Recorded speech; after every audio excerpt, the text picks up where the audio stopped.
if you was to ask every single person that is fully in Christ, that has surrendered their lives to Christ and they fully accepted the free gift of salvation, they will tell you what attracted them was the love and peace of Christ.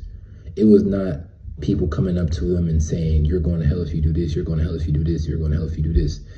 Christ is so amazing because even when you think about the adulterous woman, he came to her just with her life, how it is, you know, and he said, okay, but I don't condemn you, I don't judge you, but go and sin no more. You know, I think also for us, it's important that we shouldn't go around just condemning and judging other people, because Christ didn't condemn and judge us when we first received his love and his mercy and his grace.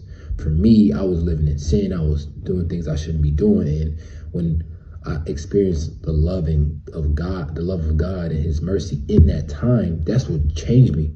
That's what made me run after God and just surrender my whole life to him. So I think it's important to also understand that as us, when we want to share the gospel to other people and to want them to also receive that peace and love on top of the amazing salvation that we get from following Christ, I think it's important to look at 1 Peter chapter 3, verse 15.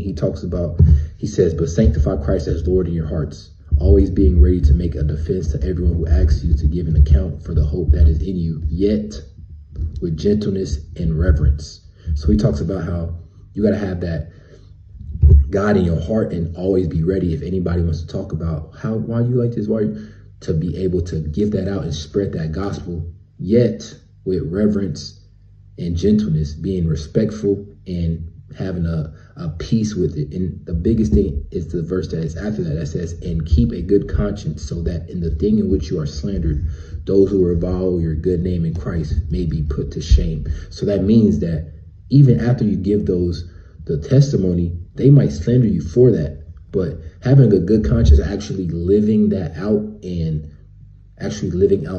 walking in Christ is bigger than just sharing the words and being shamed for it because you're not actually living in that way.